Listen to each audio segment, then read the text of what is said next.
Mari kita buka kitab kita yang terambil dalam kitab Markus pasalnya yang ke-9.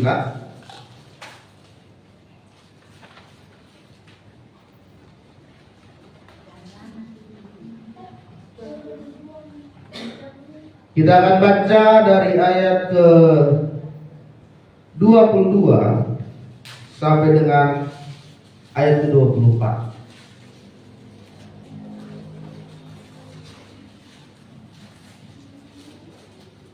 Kita Markus pasalnya yang ke-9, kita akan baca dari ayat ke-22 sampai dengan ayat ke-24. Demikianlah firman Tuhan. Dan seringkali roh itu menyeretnya ke dalam api ataupun ke dalam air untuk membinasakannya.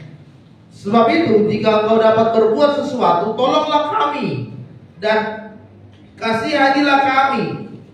Jawab Yesus, katamu jika kau dapat. Tidak ada yang mustahil bagi orang yang percaya. Segera ayah anak itu berteriak, aku percaya, tolonglah aku yang tidak percaya ini. Bapak Ibu Saudara yang terkasih dalam nama Tuhan Yesus, tema firman Tuhan yang saya ingin bagikan pada kita pada pagi hari ini yaitu tidak ada yang mustahil bagi Tuhan. Amin.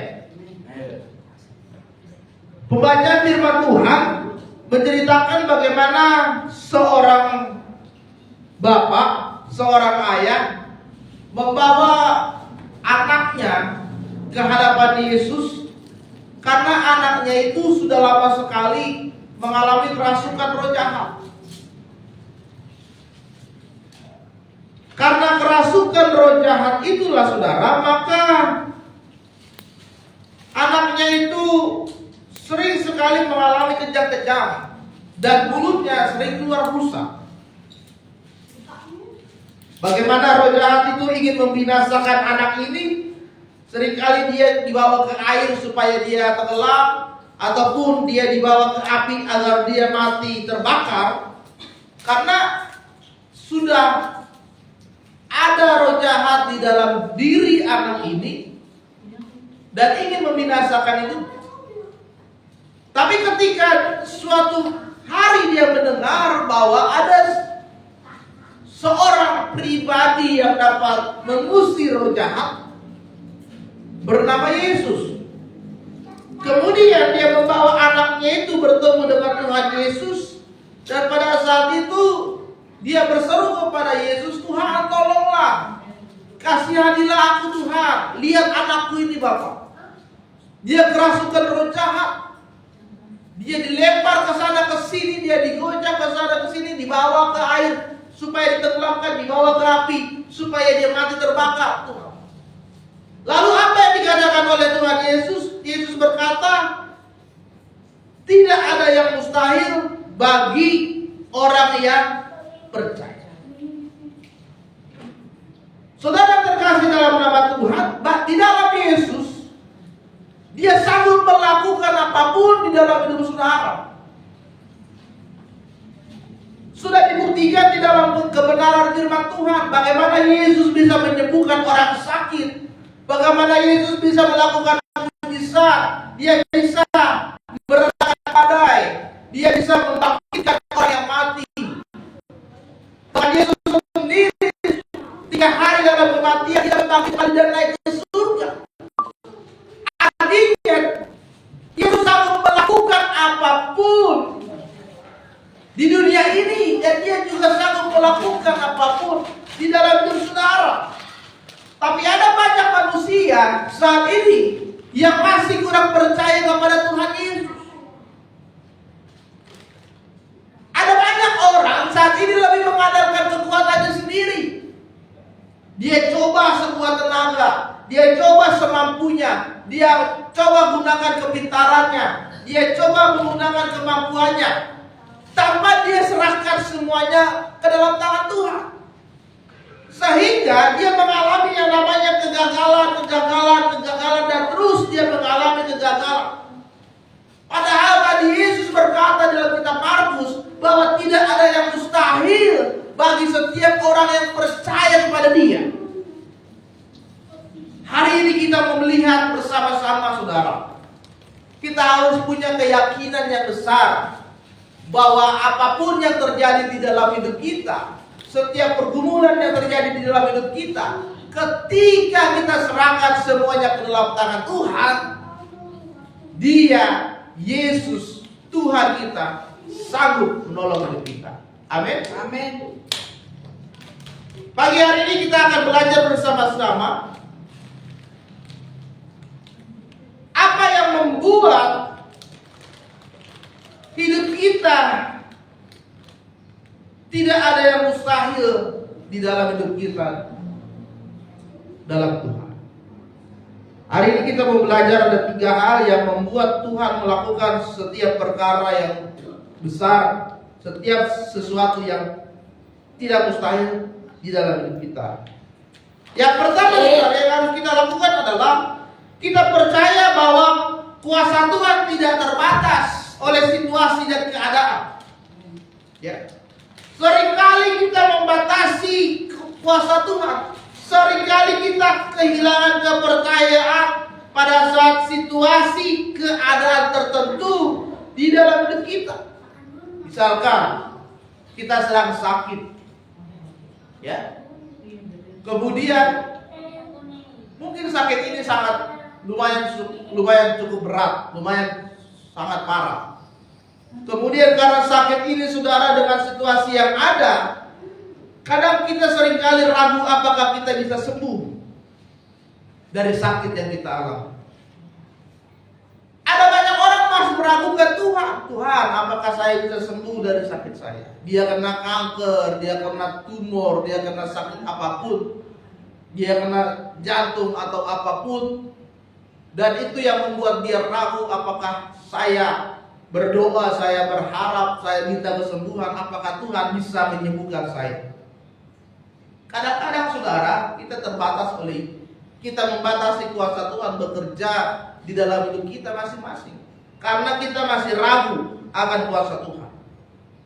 Atau kadang-kadang suami yang sudah bertahun-tahun hidupnya tidak benar, sehingga istri kadang-kadang meragukan apakah suaminya itu bisa berubah menjadi suami yang memiliki pribadi yang baik.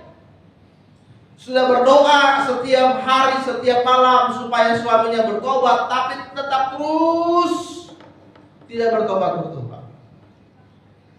Sehingga kadang kita ragu. Atau orang tua yang berdoa kepada anaknya karena anaknya selalu berbuat masalah, selalu berbuat yang tidak benar, selalu membuat nama baik keluarga itu menjadi tidak baik di hadapan orang. Berdoa terus tiap hari, tiap malam, tapi nggak ada perubahan. Kadang itu yang membuat kita menjadi ragu apakah Tuhan bisa merubahkan hidup seseorang. Saudara yang terkasih dalam nama Tuhan, yang pertama kita harus percaya kuasa Tuhan itu tidak terbatas. Di dalam Alkitab ada tokoh yang bernama Daud. Sangat terkenal sekali kisahnya ketika dia bisa mengalahkan Goliat. Firman Tuhan katakan Goliat itu memiliki tubuh yang besar, 3 kali lebih besar dari tubuhnya Daud. Daud hanyalah anak remaja. Firman Tuhan katakan Goliat berperang, ya, menggunakan pakaian perlengkapan senjata perang yang lengkap. Dari tutup kepala sampai kasut di kakinya semua dipergunakan dengan lengkap. Tapi Daud dia tidak menggunakan perlengkapan perang. Dia hanya menggunakan alih-alih dan baju yang biasa digunakan untuk menggembalakan domba. Ya. Firman Tuhan mengatakan engkau mendatangi aku dengan pedang, tombak dan lembing, tapi aku mendatangi engkau dengan nama Tuhan semesta alam. Kalau kita lihat dari kondisinya antara Daud dengan Goliat, kalau berperang mereka pasti Daud kalah. Karena Goliat tubuhnya besar. Goliat punya perlengkapan perang yang sangat lengkap. punya senjata tombak lebih perisai, dia gunakan semua itu. Daud tidak menggunakan perlengkapan perang apapun. Kalau dari situasinya saudara, pasti Daud kalah. Tapi firman Tuhan tadi katakan bahwa aku mendatangi engkau dengan nama Tuhan semesta alam. Maka Daud pun menang mengalahkan Goliat. Saudara yang terkasih dalam nama Tuhan Yesus, kita harus sadar bahwa Tuhan dapat melampaui segala kondisi, segala keadaan hidup kita. Oleh sebab itu kita harus mempunyai iman yang kuat di dalam Tuhan. Percaya adalah imanmu harus lebih besar dari masalahmu yang kau hadapi saat ini. Bagaimana caranya supaya punya iman yang besar? Kita harus mendengarkan firman Tuhan. Kita harus merenungkan firman Tuhan. Karena firman Tuhan katakan iman timbul dari pendengaran akan firman Tuhan. Bukan berarti kita harus baca firman Tuhan gitu keras-keras, enggak. Artinya kita baca firman Tuhan, kita renungkan firman Tuhan, dan kita melakukan kebenaran firman Tuhan. Karena apa? Setiap pergumulan, setiap masalahmu yang terjadi, Tuhan izinkan untuk apa? Untuk melatih iman kita, saudara. Apakah iman kita ini kuat menghadapi persoalan yang datang? Kalau iman kita kuat, maka kita akan semakin bertumbuh dan kita akan semakin kuat di dalam Tuhan. Sehingga masalahmu itu menjadi persoalan yang biasa. Karena kita punya iman yang kuat di dalam Yesus Kristus. Amin. Jadi percayalah bahwa kuasa Tuhan itu melebihi dari segala situasi dan kondisi. Yang kedua adalah kita harus memiliki kepercayaan bahwa Tuhan sanggup menolong saudara dengan menggunakan banyak cara. Banyak cara yang digunakan oleh Tuhan untuk menolong saudara, banyak jalan yang digunakan oleh Tuhan untuk menolong saudara. Dia tidak akan membiarkan kita sendirian. Oleh sebab itu jangan pernah kita membatasi kuasa Tuhan. Terlalu banyak berpikir bagaimana ya caranya Tuhan tolong kita. Dari mana datangnya pertolonganku. Kadang kita terlalu banyak berpikir sehingga kita tidak tahu bahwa Tuhan punya banyak cara untuk menolong saudara. Tuhan bisa melakukan banyak cara, apapun dia bisa lakukan untuk menolong hidup kita. Tapi kadang kita membatasi cara Tuhan. Kita berdoa, Tuhan tolonglah supaya si A menolong saya punya masalah. Tuhan tolonglah gerakan hati si B. Kita hanya fokusnya ke situ. Si A, si B. Ternyata orang yang tidak kita duga, yang tidak kita sangka-sangka datang membantu kita. Kadang-kadang orang yang kita pikirkan tidak dapat menolong kita, tiba-tiba dia datang tolong kita. Atau orang yang tidak kita kenal, kita tidak tahu, saudara bukan, tetangga bukan, teman bukan, tiba-tiba datang menolong kita. Tuhan punya banyak cara untuk menolong hidup saudara. Jadi jangan pernah membatasi kuasa Tuhan. Yang penting percaya saja. Istri saya punya kesaksian. Sebelum dia menikah, dia sedang menjahit pakaian pengantin. Dan dia tidak tahu. Tadinya dia jahit, pakaiannya biasa saja. Model-model biasa gitu ya. Karena kan istri saya orangnya sangat sederhana sekali, low profile gitu kan. Sangat sederhana, dia nggak tahu model, yang penting jahit aja. Jadi aja udah. Tiba-tiba ketika di tukang jahit ada seorang ibu yang dia tidak kenal, saudara bukan, siapa bukan, yang melihat, kok pakaian pengantinmu seperti ini, biasa sekali. Dia bilang, iya bu, saya tahunya begini. Ternyata ibu ini bilang, udah, coba cari kain yang lain, bahan yang lain. Diambil sama tukang jahitnya bahan yang lain yang lebih bagus. Dan dia bilang, tolong ukur ke badannya, carikan model yang terbaru saat ini. Dibikin, oh ini bu modelnya, yaudah tolong jahitkan. Dibayar uang jahitnya, dibayar uang bahannya, udah kenalan sampai situ. Setelah itu pergi, nggak ketemu lagi sampai sekarang. Orang yang nggak tahu siapa, nggak kenal siapa, bukan saudara, bukan teman, hanya ketemu di tempat tukang jahit. Setelah itu pergi. Itu artinya Tuhan bisa pakai siapapun untuk menolong saudara. Di dalam firman Tuhan, ketika Elia pada saat itu sedang berada di dalam pelarian dari Jezebel, Elia bingung dia mau lari kemana, dia mau pergi kemana, dia bingung. Lalu pada saat itu dia berada di Sungai Kerit di sebelah timur Sungai Yordan. Tiba-tiba Tuhan berkata, Elia, jangan takut, aku akan menyertai engkau. Pada saat itu saudara, pada waktu pagi, ada burung-burung gagak datang membawa roti kepadanya, membawa daging kepadanya. Dan air di Sungai Kerit itu sangat jernih sekali sehingga dia bisa minum di sana. Pada saat pagi, pada saat sore hari, burung-burung gagak itu membawa makanan kepada Elia, membawa roti, membawa daging, ya kan? Coba saudara bayangkan, burung gagak ini kan makanannya daging, ya. Tapi Tuhan bisa pakai burung gagak untuk menolong Elia. Entah daging dari mana diambil oleh burung gagak ini. Kemudian seharusnya karena dia adalah pemakan daging, ya, dia makan aja daging itu. Tapi ini burung itu Tuhan bisa bikin daging yang mereka bawa nggak mereka makan. Mereka berikan kepada Elia untuk mereka makan.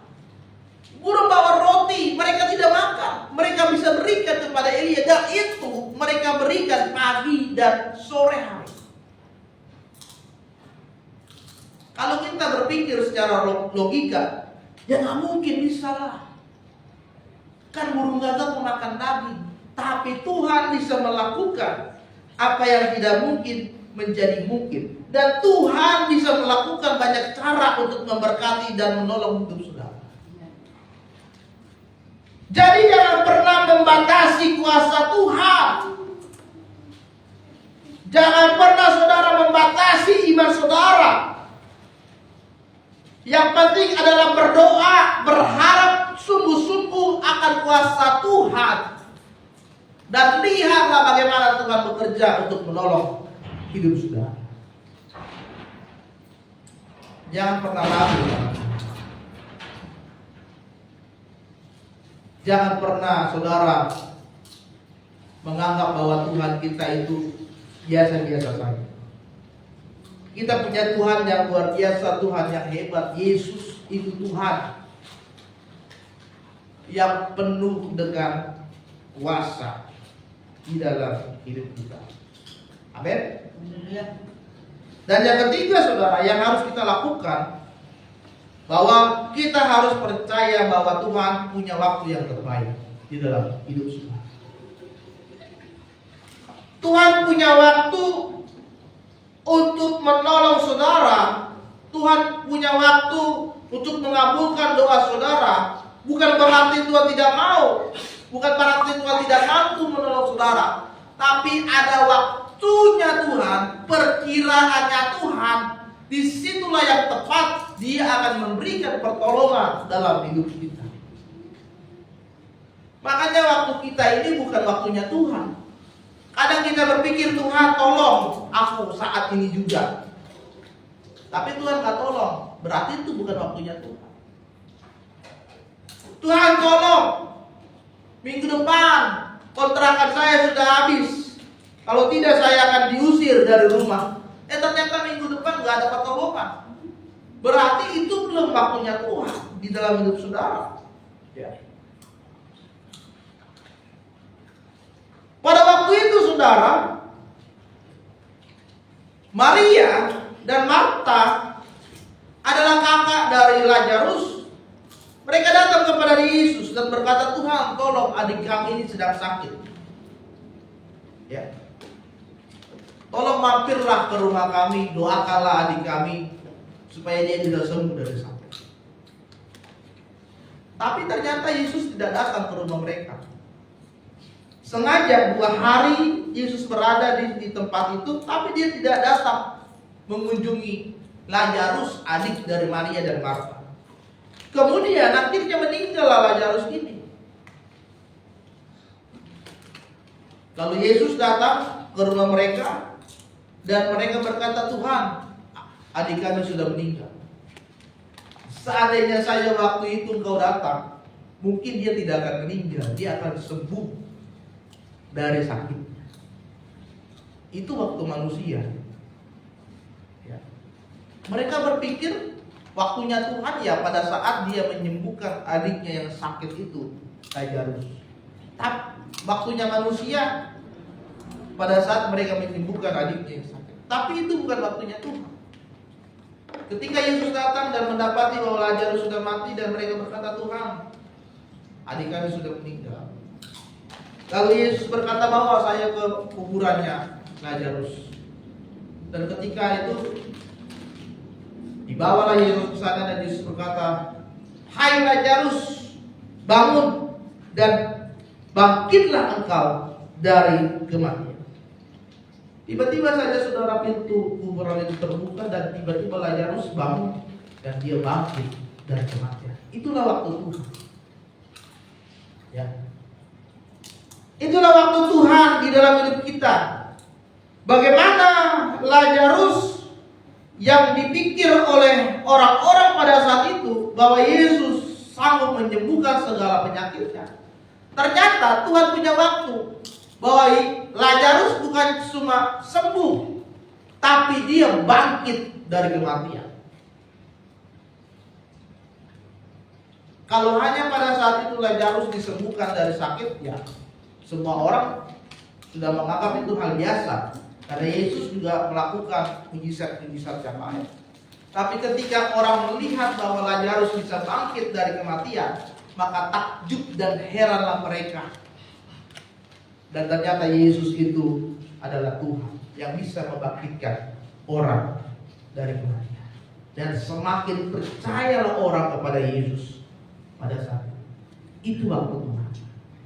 Jadi saudara yang terkasih dalam nama Tuhan, kita harus tetap berdoa dan tetap percaya di dalam hidup kita. Apapun yang terjadi dalam hidupmu, kita percaya pertolongan Tuhan tepat pada waktu. Terus berdoa sampai sesuatu terjadi di dalam hidup saudara. Tetap tekun berdoa sampai sesuatu terjadi, sampai Tuhan